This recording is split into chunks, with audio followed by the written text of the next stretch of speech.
In Green Bay, Wisconsin, one of the most disturbing murder cases in court TV history continuing today. Taylor Business found guilty of murdering, sexually assaulting, and dismembering Shad Therion. Now, this Wisconsin jury must decide if she was legally insane at the time of this brutal attack. Based on my experience and training, that's a psychotic person right there. To me, it's off the scale. 32 years. I've seen a lot of psychotic people, bipolar, psychotic, manic, and I just haven't seen very many like this. In Dallas, Texas, Darren Ruben Lopez is accused of murdering his high school girlfriend's husband. She has already pleaded guilty for taking part in the plot, and now Lopez is taking the stand in his own defense. That moment, as soon as Jamie left the house, was the first time I would be able to safely take care of the threats. And so I acted. On the docket tonight, 4 University of Idaho students slaughtered last fall, and the man accused of this mass murder is facing the death penalty. Tonight, a preview of this upcoming trial on Court TV. Yeah, if you stab 4 people, you deserve to face the death penalty. Obviously, if you didn't, the trial will figure that all out. In tonight's Tank Takes, she's 17, he's 38. They are boyfriend and girlfriend. She sent a picture of her bare chest to him, and now he's charged with possession of child pornography. And now the court must decide, is nudity pornography? Get ready. This hour of closing arguments starts right now.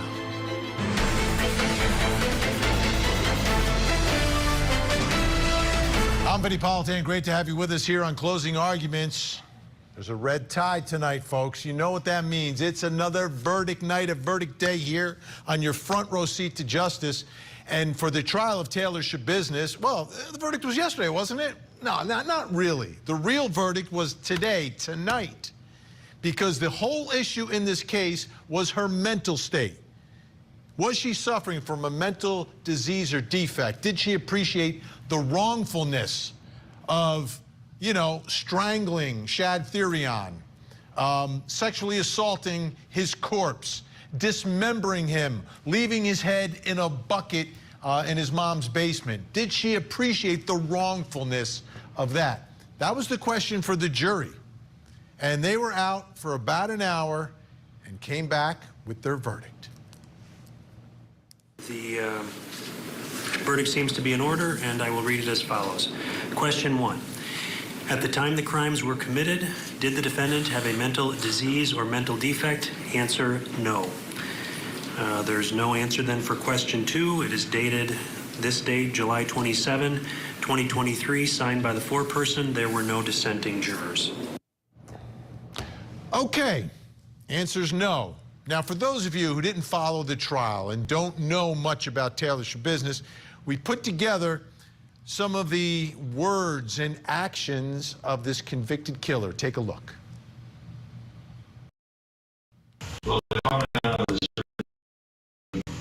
stuff in there. Oh, really? Yeah. Yeah. Blood. Basically.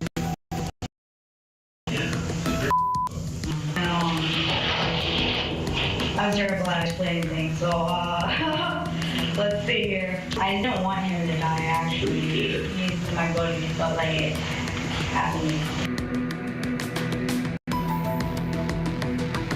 Do you feel a need to try to help him? Stop choking him or get an ambulance?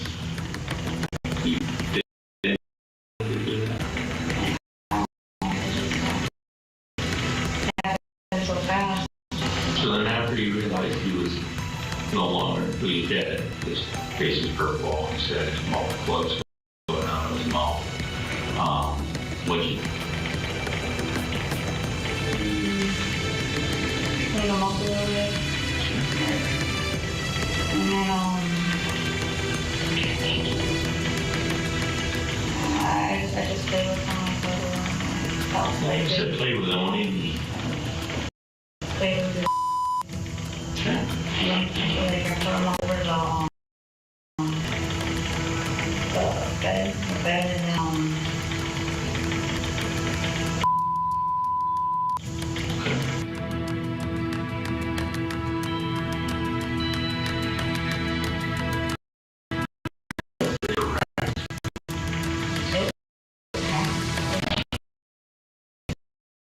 yeah, even. What do you do with this penis? I put it on. So all of a sudden, the thing on his neck. How come? I'm just trying to get it. He likes it. All right.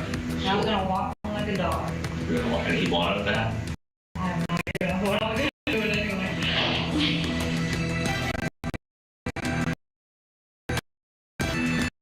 You ever love something so much that, you know, like it happens to me, that's the feeling I have. I love something so much that I kill it. Like, I love it so much and then I kill it. I'm getting angry at myself. Very angry at myself.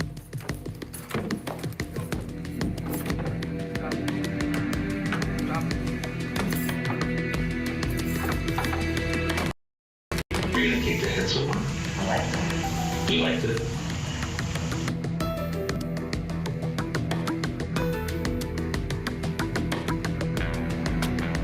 How did you dismember his body then?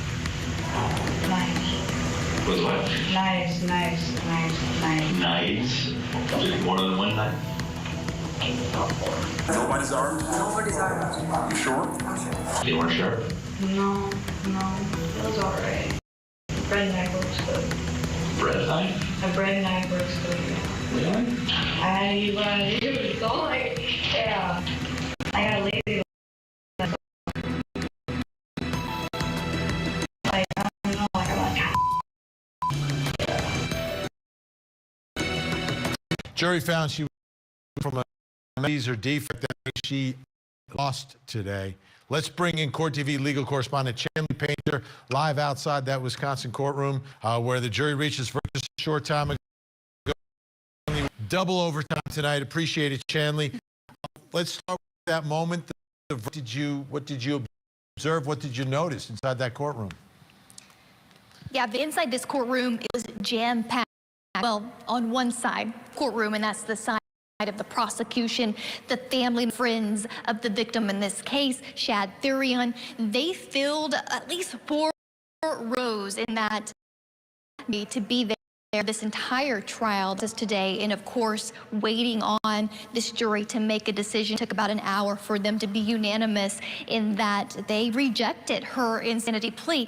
What was so unique about being in this courtroom, what stood out to me, Vinny, is that this is a defendant. As you can see there, you can see one deputy flanking her kind of from behind, and so there's 2 on each side, Vinny.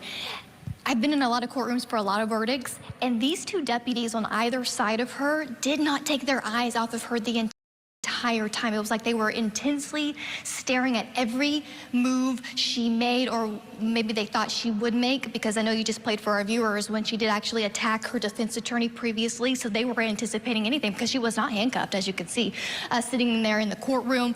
So that was intense to watch unfold even after the verdict was read and the jurors were being polled. They never contact with looking at her until she finally stood after the jury left. We could hear her being shackled, and of course the family filed out. There's also a lot of community members, Vinny, here that have been following this trial, that were inside the courtroom every day and wanting to take it in person as well. So now this jury, I was impressed. 4 men, 8 women. When they were listening to testimony, they had their notepads, taking constant notes. They were ready to work today, and it didn't take them long to reach unanimous. They only had to have 10, Vinny, but they all agreed. They all agreed, and you only needed 10 out of 12, but they did all agree. Let's talk about the doctor, the expert who testified for the defense, trying to convince this jury about her mental state. What was that like? Yeah, so this is an expert witness hired by the defense who evaluated Taylor Shabusiness a couple of times and concluded, in her opinion, her expert opinion, that she suffered from bipolar I disorder, and then at the time of the crime, she didn't appreciate the wrongfulness of her actions. She had no volitional control over her actions, and using her extensive self-reported mental health history inside the courtroom, though she came across very conversational and relaxed during her testimony. Let's take a listen to part of her telling the jury her assessment of Taylor Schabusiness. And so tell me a little bit about that interview on June 19th of 2023. She had a great deal of trouble, difficulty with paying attention and concentrating. My impression of her at that 2-hour interview was she was psychotic. She had visual, auditory, hearing, visual hallucinations, auditory hallucinations. She was delusional. She was paranoid. Her thinking was very, what we call disorganized, very delusional. She was actively hallucinating, hearing things, a train, a loud train whistle that she screaming, which she told me she hears in the courtroom too. I am going to bed so I can see you all in the morning. So, as this doctor, that's Dr. Diane Litton, was testifying, even still, the defendant in the courtroom would make these odd faces. She would smirk, she would stare down the camera at times, and the expert trying to explain that that's part of what she believes her condition would entail, trying to explain that away. But the defense, again, who carried the proof, burden of proof today, Vinny, the greater weight of the credible evidence was the burden.